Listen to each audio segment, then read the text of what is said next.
ಅಫಜಲ್ಪುರ ಪಟ್ಟಣದ ಸರ್ಕಾರಿ ಸಾರ್ವಜನಿಕ ಆಸ್ಪತ್ರೆಯಲ್ಲಿ ವಿಶ್ವಗುರು ಬಸವಣ್ಣನವರ 893ನೇ ಜಯಂತಿಯನ್ನು ಭಕ್ತಿಪೂರ್ವಕವಾಗಿ ಹಾಗೂ ಅರ್ಥಪೂರ್ಣವಾಗಿ ಆಚರಿಸಲಾಯಿತು. ಕಾರ್ಯಕ್ರಮದ ಆರಂಭದಲ್ಲಿ ಬಸವಣ್ಣನವರ ಭಾವಚಿತ್ರಕ್ಕೆ ಪೂಜೆ ಸಲ್ಲಿಸಿ ಪುಷ್ಪಾರ್ಚನೆ ಮಾಡುವ ಮೂಲಕ ಗೌರವ ನಮನ ಸಲ್ಲಿಸಲಾಯಿತು. ಬಳಿಕ ಮಾತನಾಡಿದ ತಾಲೂಕು ಆರೋಗ್ಯಾಧಿಕಾರಿಗಳು, ಬಸವಣ್ಣನವರು ಸಮಾನತೆ, ಸತ್ಯ ಹಾಗೂ ಮಾನವೀಯ ಮೌಲ್ಯಗಳನ್ನು ಸಾರಿದ ಮಹಾನ್ ದಾರ್ಶನಿಕರು ಅಂತ ಹೇಳಿದರು. ಸಂದರ್ಭದಲ್ಲಿ ಐಸಿಟಿಸಿ ವಿಭಾಗದ ರವಿಕುಮಾರ ಬರ್ಲಿ ಅವರು ಮಾತನಾಡಿದರು. ಬಸವಣ್ಣನವರು ಕೇವಲ ಧಾರ್ಮಿಕ ನಾಯಕರು ಮಾತ್ರವಲ್ಲ, ಸಮಾಜ ಸುಧಾರಣೆಯ ಮಹಾನ್ ಕ್ರಾಂತಿಕಾರಿಯೂ ಆಗಿದ್ರು ಅಂತ ಹೇಳಿದರು. ಸಮಾಜದಲ್ಲಿ ಜಾತಿ ಮತ ಭೇದ ಭಾವವನ್ನು ದೂರ ಮಾಡಿ ಎಲ್ಲರೂ ಸಮಾನರು ಎಂಬ ಸಂದೇಶವನ್ನು ಅವರು ತಮ್ಮ ವಚನಗಳ ಮೂಲಕ ಸಾರಿದರು ಎಂದರು. ಇಂದಿನ ಕಾಲಘಟ್ಟದಲ್ಲಿ ಆರೋಗ್ಯದ ಜೊತೆಗೆ ಮಾನವೀಯ ಮೌಲ್ಯಗಳು ಅತ್ಯಂತ ಮುಖ್ಯವಾಗಿವೆ. ಆಸ್ಪತ್ರೆ ಅನ್ನೋದು ಕೇವಲ ಚಿಕಿತ್ಸೆ ನೀಡುವ ಸ್ಥಳವಲ್ಲ, ಇಲ್ಲಿ ಸೇವಾ ಮನೋಭಾವ ಹಾಗೂ ಮಾನವೀಯತೆಯ ಮುಖ್ಯವಾಗಿರಬೇಕು. ಬಸವಣ್ಣನವರ ಕಾಯಕವೇ ಕೈಲಾಸ ಎಂಬ ತತ್ವವು ಪ್ರತಿಯೊಬ್ಬ ಉದ್ಯೋಗಿಯು ತನ್ನ ಕೆಲಸದಲ್ಲಿ ಪ್ರಾಮಾಣಿಕವಾಗಿ ನಿಷ್ಠೆಯಿಂದ ಮಾಡುವಂತೆ ಪ್ರೇರೇಪಿಸುತ್ತದೆ ಅಂತ ಹೇಳಿದರು. ಹಾಗೆಯೇ ಸಮಾಜದಲ್ಲಿ ಶಾಂತಿ, ಸೌಹಾರ್ದತೆ ಹಾಗೂ ಸಮಾನತೆಯನ್ನು ಕಾಪಾಡಲು ಬಸವಣ್ಣನವರ ಆದರ್ಶಗಳು ಪ್ರತಿಯೊಬ್ಬರು ತಮ್ಮ ಜೀವನದಲ್ಲಿ ಅಳವಡಿಸಿಕೊಳ್ಳಬೇಕು ಅಂತ ಕರೆ ನೀಡಿದರು. ಸಂದರ್ಭದಲ್ಲಿ ರಮೇಶ್ ಕುಮಾರ್, ಕಾಜಪ್ಪ ಸಿಂಗೆ, ವೈಜನಾಥ್ ಮೇತ್ರೆ, ಪವನ್ ದೇಸಾಯಿ, ಮಲ್ಲು ಬಟಗೇರಿ ಹಾಗೂ ಸಂತೋಷ್ ಕುಮಾರ್ ಬಿರಾದರ್ ಅವರು ಕೂಡ ಬಸವಣ್ಣನವರ ಜೀವನ ಹಾಗೂ ಸಂದೇಶಗಳ ಕುರಿತು ಮಾತನಾಡಿದರು. ಕಾರ್ಯಕ್ರಮದಲ್ಲಿ ಆಸ್ಪತ್ರೆಯ ವೈದ್ಯರು, ನರ್ಸ್ಗಳು ಹಾಗೂ ಸಿಬ್ಬಂದಿ ವರ್ಗದವರು ಭಾಗವಹಿಸಿ ಬಸವಣ್ಣನವರ ಸಂದೇಶಗಳನ್ನು ಸ್ಮರಿಸಿದರು. ಕಾರ್ಯಕ್ರಮ ಸರಳವಾಗಿ ಆದರೆ ಅರ್ಥಪೂರ್ಣವಾಗಿ ನೆರವೇರಿತು. ದ್ವೀಪ ಜಗಜ್ಯೋತಿ, ಜಗತ್ತಿಗೆ ಬೆಳಕಾದರು. ಜಗತ್ತಿಗೆ ಬಸವಣ್ಣನವರು ಯಾವ ರೀತಿ ಬೆಳಕಾದರು ಅಂತಂದ್ರೆ, ಮೂಢನಂಬಿಕೆ, ಜಾತಿ ಪದ್ಧತಿ, ಲಿಂಗ ಭೇದ ಪದ್ಧತಿ, ನಾ ಮೇಲು ನೀ ಮೇಲು, ನಾ ಕೆಳಗು ನಾ ಗಂಡು ನೀ ಹೆಣ್ಣು, ನಾ ಆ ಜಾತಿ ನೀ ಜಾತಿ, ನಾ ಬೆಳ್ಳಗ ನೀ ಕರಗ, ನನ್ನ ಹುದ್ದೆ ಹೆಚ್ಚಿಗೆ ನನ್ನ ಹುದ್ದೆ ಕಡಿಮೆ ಅಂತಕ್ಕಂಥ ಎಲ್ಲವನ್ನ ಸಂಪೂರ್ಣವಾಗಿ ಎಲ್ಲನೂ ಸಮಾನತೆ ಅಂತ ತಂದಿರ್ತಕ್ಕಂಥ ವ್ಯಕ್ತಿ ಅಣ್ಣ ಬಸವಣ್ಣನವರು. ಆ ಕಾಲದಲ್ಲಿ ಅಣ್ಣ ಬಸವಣ್ಣವರು ಯಾಕೆ ಅವರಿಗೆ ಜಗಜ್ಯೋತಿ ಅಂತಂದ್ರೆ, ಮೂಢನಂಬಿಕೆನೋ ತೆಗೆದರು. ಏನು ಮೂಢನಂಬಿಕೆ? ಆವಾಗಿನ ಕಾಲಕ್ಕೆ ಸತಿ ಸಹಗಮನ ಪದ್ಧತಿ ಸಾಕಷ್ಟು ಇತ್ತು, ವರದಕ್ಷಿಣೆ ಪದ್ಧತಿ ಇತ್ತು, ಸಮಾಜದಲ್ಲಿ ಅಸ್ಪೃಶ್ಯತೆ ಪದ್ಧತಿ ಇತ್ತು. ಹೆಣ್ಣು ಮಕ್ಕಳು ಅಂತಂದ್ರೆ ಮನೆಯೊಳಗೆ ಇರ್ಬೇಕಂತದ್ದು.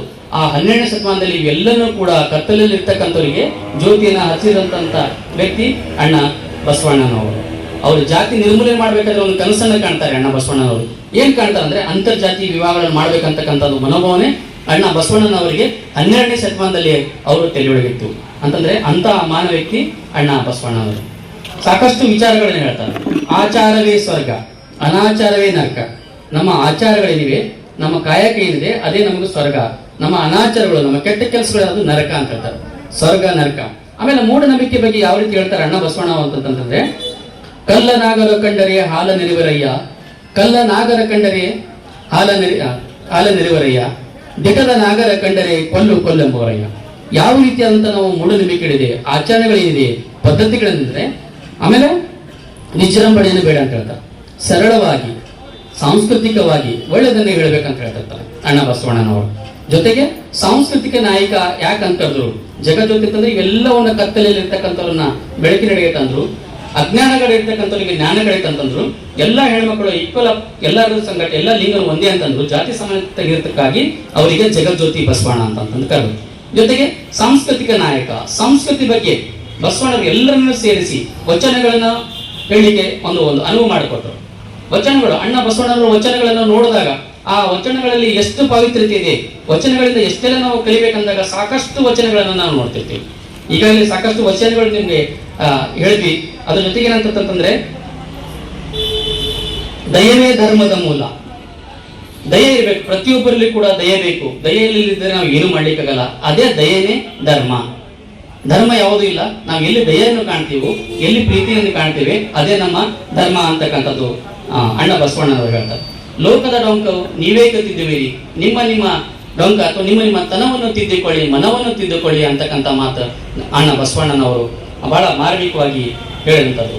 ಅತಿ ಮುಖ್ಯವಾಗಿ ಅಣ್ಣ ಬಸವಣ್ಣನವರು ಕಾಯಕಕ್ಕೆ, ಆಮೇಲೆ ಅವರ ಒಂದು ಸಾಂಸ್ಕೃತಿಕೆಗೆ ಸಾಕಷ್ಟು ಮಹತ್ತರವಾದಂಥ ಕೊಡುಗೆಯನ್ನು ಕೊಟ್ಟಿದ್ದಕ್ಕಾಗಿ ಇಂದು ಈ ಒಂದು ವೇದಿಕೆಯಲ್ಲಿ ಅವರ ಒಂದು ಜಯಂತಿಯನ್ನು ನಾವು 893ನೇ ಜಯಂತಿಯನ್ನು ಆಚರಣೆ ಮಾಡ್ತಾ ಇದ್ದೇವೆ. ಹಾಗಾಗಿ ಈ ವೇದಿಕೆ ಮೇಲೆ ಕುಂತಿರ್ತಕ್ಕಂಥ ಪ್ರತಿಯೊಬ್ಬರಿಗೂ ಕೂಡ, ನಮ್ಮೆಲ್ಲರಿಗೂ ಕೂಡ ಬಹಳ ಹೆಮ್ಮೆ ಆಗುತ್ತೆ ಈ ಒಂದು ಜಯಂತಿ ಆಚರಣೆ ಮಾಡ್ಕೊಳ್ಬೇಕಾಗಿದ್ದು.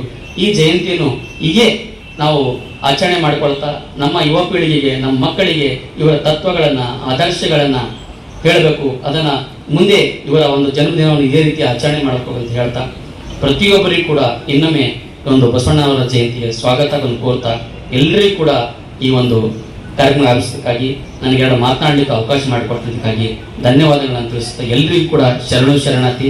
ಜೈ ಬಸವಣ್ಣ, ಜೈ ಅಂಬೇಡ್ಕರ್, ಜೈ ಕರ್ನಾಟಕ. ಧನ್ಯವಾದಗಳು.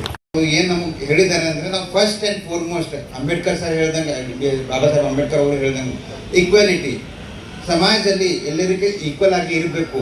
ನಾವು ಸಮಾಜದಲ್ಲಿ ಎಲ್ಲರಿಗೆ ಏನಾರ ತ್ರಾಸ ಇದ್ರೆ ನಾವು ಹೆಂಗೆ ಅವ್ರದ್ದು ಸೊಲ್ಯೂಷನ್ ತಗೋಬಹುದು ಅಂತ ಹೇಳ್ಕೊಟ್ಟಿದ್ದು ಫಸ್ಟ್. ನಾವು ಈಗ ನಮ್ಮ ದೇಶದಲ್ಲಿ ನಾವು ಕಾನ್ಸ್ಟಿಟ್ಯೂಷನ್ ಬಗ್ಗೆ ಮಾತಾಡ್ತೀವಿ, ಕಾನ್ಸ್ಟಿಟ್ಯೂಷನ್ ಆಗಿದೆ. ಅದೇ ಥರ ನಮ್ದು ಇಡೀ ವಿಶ್ವದು ಫಸ್ಟ್ ಪಾರ್ಲಿಮೆಂಟ್ ಕನ್ಸ್ಟ್ರಕ್ಷನ್ ಮಾಡಿ ಫಸ್ಟ್ ಪಾರ್ಲಿಮೆಂಟ್ ಸಭೆ ಮಾಡಿದಂದ್ರೆ ಯಾರು ಅಂದರೆ ಶ್ರೀ ಬಸವೇಶ್ವರ ಅವರು.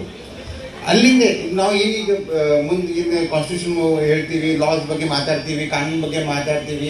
ಈ ಕಾನೂನಲ್ಲಿ ನಾವು ಎಲ್ಲರೂ ಸಮಾಜದಲ್ಲಿ ಎಲ್ಲರೂ ಈಕ್ವಲ್ ಆಗಿ ಇರಬೇಕು ಅಂತ ಏನು ಹೇಳ್ತೀವಿ, ಇದು ಬಸವೇಶ್ವರ ಮಹಾರಾಜ್ ಅವರು 893 ವರ್ಷ ಹಿಂದ್ಗಡೆನೆ, ಅವರು 8 ವರ್ಷ ಹಿಂದ್ಗಡೆನೆ ಅವ್ರು ಆಲ್ರೆಡಿ ಹೇಳಿದ್ದಾರೆ.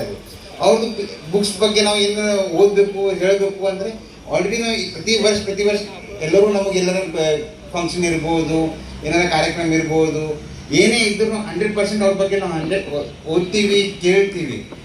ಪ್ರಾಬ್ಲಮ್ ಏನಂದ್ರೆ ನಾವು ಎಷ್ಟು ಆಚರಿಸ್ತೀವಿ ಅಂತ ನಮಗೆ ಗೊತ್ತಿಲ್ಲ ಅವ್ರ ಬಗ್ಗೆ.